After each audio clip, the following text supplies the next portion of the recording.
E se eu te dissesse que o Bell é uma reencarnação de um dos maiores heróis já existentes, inclusive o primeiro herói que existiu no mundo de Damate, o Argonauta, cara. Eu sei, galera, é difícil de acreditar que é verdade, né não? Mas se liga que nesse vídeo aqui eu vou te explicar tudo, toda a história do Argonauta, todos os poderes e habilidades dele, qual é a ligação direta do Argonauta com o Bell, beleza? Então chega mais e vamos lá.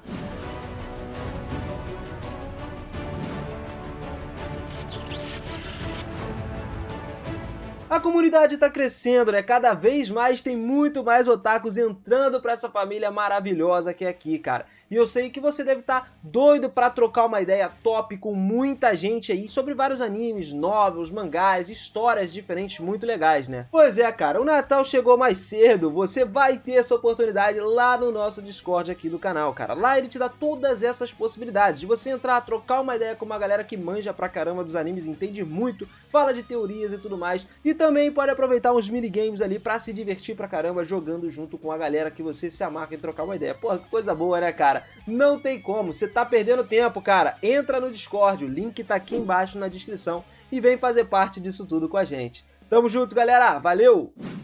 Fala, seus otakus, beleza? Eu sou o Binas e sejam muito bem-vindos a mais um vídeo aqui do canal. Se tem uma coisa que você vai concordar comigo, é que com toda certeza o Bell é igual ao Argonauta. Sim, galera, as semelhanças entre eles dois são indiscutíveis, já que foi até dito no próprio anime que eles parecem até no estilo de combate, na vontade de combate, sabe? Pensando nisso tudo, galera, eu resolvi trazer pra vocês aqui um resumão da história do Argonauta, todas as semelhanças do Bell com ele, com as habilidades do Argonauta também. Essa história, inclusive, foi contada em um evento que teve no jogo do Dungeon Ideai, e cada parte desse evento tem mais ou menos umas 3 horas de duração. Então, já cai firme nesse like aí pra ajudar demais o canal a movimentar esse vídeo aqui, porque, vamos ser sinceros, galera, dá um trabalhão fazer um vídeo desse, hein? Então chega junto sempre, eu agradeço demais a vocês por todas essas forças, vocês são mitos demais que ajudam sempre os vídeos aqui no canal. Bora lá!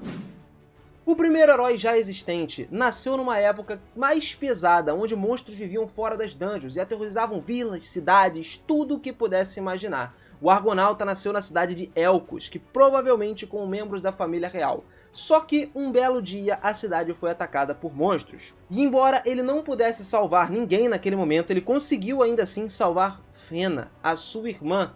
E depois da cidade ser devastada, os dois começaram a viajar juntos aí para cidades diferentes, eventualmente formando um vínculo de amor fraternal ali, era um parentesco entre eles dois. Um dia, o Argonauta avistou um inimigo na sua aldeia e, fortalecendo a sua própria vontade, ele se envolveu em um combate com esse monstro, eventualmente derrotando um monstro gigantesco, ferindo os braços dele. Fena logo chegou e repreendeu o seu irmão justamente por ele ter atacado o monstro e chamado que era na verdade de moinho de vento, fazendo o Argonauta acabar rindo pra caramba do erro dela, né? Mais tarde ele ouviu que a própria capital estava procurando por heróis de outras aldeias diferentes, vai que tinha alguém muito forte no mundo. Então depois de saber disso, o Argonauta deixou a aldeia e foi pra capital, justamente para poder tentar se tornar o herói. A sua irmã logo alcançou ele depois de um tempo, e na sua jornada eles tiveram que salvar uma garotinha de monstros apenas para serem salvos por um lobisomem chamado Yui. Eles conversaram ali, trocaram uma ideia e ficaram sabendo que Yui estava indo para a capital também para ter uma esperança de se tornar um herói. Mas não pelo próprio título. Yui revelou que o herói também receberia o desejo do rei. Ou seja, o Argonauta e Fena descobriram que a Yui foi enviada pela sua tribo como se fosse o guerreiro mais forte, justamente para tornar-se herói e usar o desejo para migar toda a sua tribo para a capital de Lacros, que é conhecida como o último paraíso, o melhor lugar para se morar. Então todos eles se agruparam juntos ali e foram para a capital. E depois de um mês de viagem, Argonauta, Feno e Yuri chegaram na capital. Com isso, Yuri se separou deles aí. Argonauta acabou encontrando uma bela estranha chamada Ariadne, que era totalmente igual a Ainz. Pois é, mano, igualzinho a Ainz. Mas não foi capaz de aprender o nome dela. Então, o que ele fez? Foi participar do teste para determinar quem seria o herói no final das contas. O primeiro teste foi reduzir o número de candidatos de heróis em uma batalha real. No início, o Argonauta foi rapidamente reduzido a fugir dos seus oponentes por causa da falta de habilidades que ele tinha ou pela falta também, ausência de força dele. Felizmente, Fena chegou para despachar os outros candidatos heróis rivais que estavam atacando. Infelizmente, porém, o guerreiro anão Garmes considerou a fraqueza e as táticas covardes do Argonauta desonrosas e pretendeu matar o Argonauta e Fena a todo custo. Relutantemente, uma vez que o Argonauta exibe as habilidades necessárias para poder ser esquivado dos ataques de Garmes, Garmes executou a etiqueta do guerreiro para aprender o nome do Argonauta e dá a ele o seu próprio nome também. É aquela velha história, você sempre fala o nome pro seu oponente e o seu oponente fala o nome pra você saber o nome da pessoa que te derrotou. Tipo isso, sacou? É mais ou menos nesse estilo. Mas antes da batalha, Fena tentou ajudar o Argonauta também usando as suas magias, mas Garmes é muito forte e não foi afetado por elas. Como o Argonauta e a sua irmã são perseguidos pelo Garmes, o julgamento começou a terminar, começou a chegar ao fim. Pouco antes do Garmes poder atacar os irmãos, acabou o julgamento. E aí restaram apenas 10 candidatos. Garmes ficou desagradavelmente surpreso, que na realidade ele poderia derrotar ali o Argonauta, mas isso não aconteceu e concluiu-se incorretamente que o comportamento estranho do Argonauta e as ações da sua irmã foram basicamente eles medindo a força de Garmes, o que uma vez nós determinamos que não tinha meios diretos de derrotá-los, por isso ele não conseguiu lutar diretamente. Agora, o Argonauta e os outros candidatos heróis restantes foram para o palácio, com alguns candidatos se reconhecendo ali porque já tinham se visto. O Argonauta era muito despreocupado e casual, cara, ele deixava a irmã dele limpar as coisas que ele deixava para trás, né? Então, sem problema nenhum, ele agia literalmente com indiferença com relação a ela.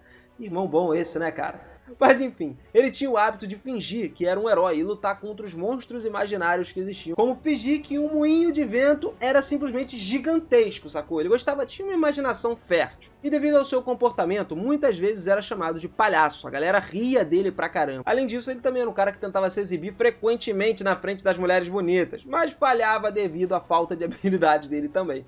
E sem falar que ele tinha o hábito de escrever eventos no seu diário do herói, né, que ele tinha aí. E às vezes glorificava um pouquinho esses eventos a mais do que foram. No entanto, ele mais tarde mostrou que a sua atitude era mais como uma atuação, sendo que na verdade ele foi educado, presciente e muito mais determinado do que ele era. Da mesma forma, o seu objetivo de ser um herói era com a intenção de motivar as outras pessoas, para que eles também se tornassem heróis, mostrando que até mesmo um palhaço aí como ele poderia fazer esse tipo de coisa. E devido a isso ele negava qualquer vislumbre das suas verdadeiras personalidades e do seu passado, alegando ser uma pessoa comum como qualquer outra.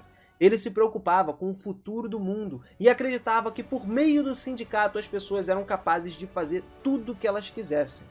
E apesar de ser considerado fraco, o Argonauta ainda tinha habilidades excepcionais para uma batalha.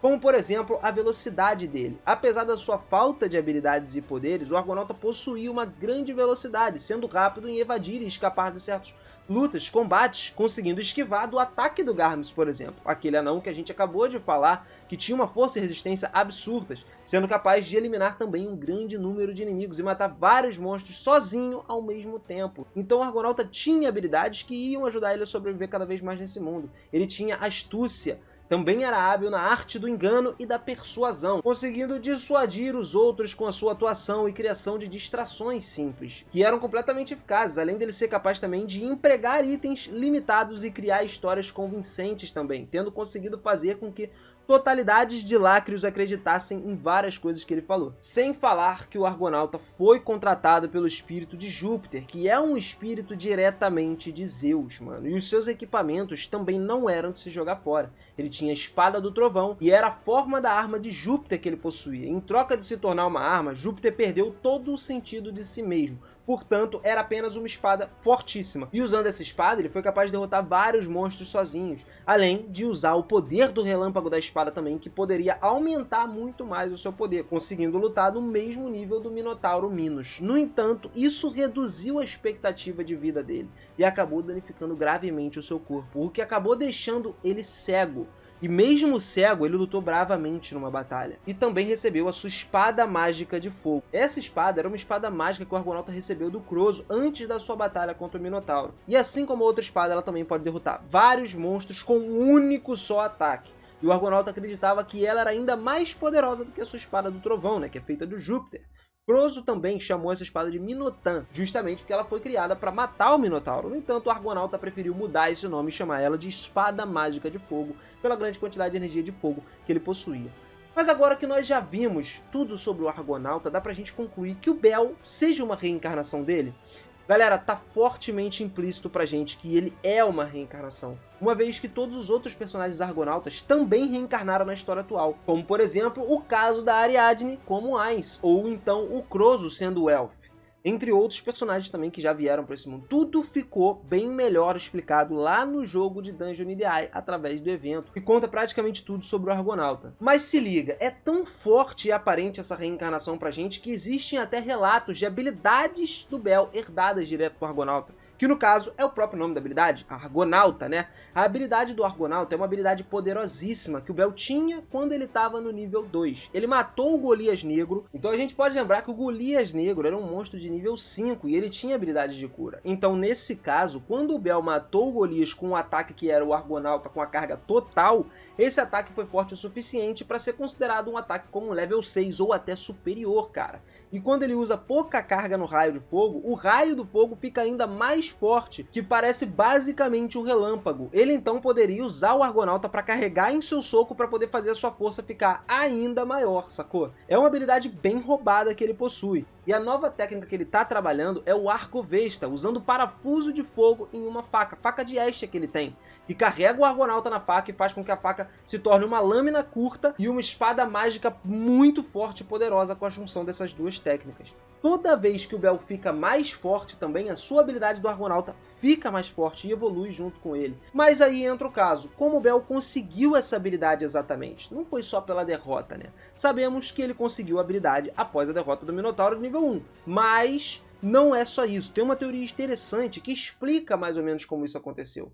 A gente pode lembrar que o Argonauta foi contratado como um espírito de Júpiter, certo? Sim. Então, Júpiter vê o Argonauta digno do seu poder e deu-lhe o poder quando ele voltou para a espada. Após a morte do Argonauta, o Júpiter continuou vivendo. Viveu o suficiente até que a alma do Argonauta viesse ao mundo inferior e renascesse como Bel. Nascido até agora, quando ele se tornou um aventureiro, Júpiter queria saber quão forte seria Bel, quanto de poder o Bel pode adquirir sem a ajuda de Júpiter, sem precisar do poder de Júpiter. Quando Bel lê o Grimório, por exemplo, pode-se pensar que na verdade é Júpiter que pergunta ao Bel sobre a magia e com que propósito ele quer ter magia. O Bel pode usar o fogo mágico sem precisar necessariamente de um canto, e isso é muito OP. E após a vitória dele contra o Minotauro, foi aí que Júpiter viu o quão forte ele se tornou. E ele era digno do poder, e deu ao Bel o poder de Júpiter, que era a habilidade do Argonauta, que o próprio nome da habilidade já diz tudo pra gente, que era a vida passada do Bel, o Argonauta. Então tem toda uma explicação que se encaixa perfeitamente nisso tudo, galera. Não tem como você negar que é uma história sinistraça. Então se liga, meu parceiro, se você curtiu e quer mais análises de origens de personagens, histórias tops completas aqui no canal, clica no like brabo aí embaixo, dá aquela força que é muito importante pra gente saber que você tá curtindo esse tipo de vídeo e conseguir trazer muito mais, cara. E aproveita, comenta aí embaixo também, Binas, traz a história desse personagem, desse anime, que vai ser bem legal trazer aqui pra vocês muito mais histórias tops, cara. Comenta aí embaixo que eu tô lendo todos os comentários, tá? Pode deixar aí. E não esquece, é claro, de se inscrever aqui no canal. É o mais importante de tudo. Você precisa estar inscrito, porque vai chegar a próxima história e você não vai querer perder, é óbvio. Mas ainda assim, mais importante do que se inscrever é você ativar o sininho. Porque se você tiver o sininho ativado, aí é que você vai receber o combo completo. Vai conseguir receber a notificação direto no teu celular para você entrar aqui quando sair essa nova história. Vai poder dar o like e acompanhar tudo junto com a gente, beleza? Galera, muito obrigado por mais um vídeo, valeu demais e um grande abraço no coração de vocês. Até a próxima. Fui!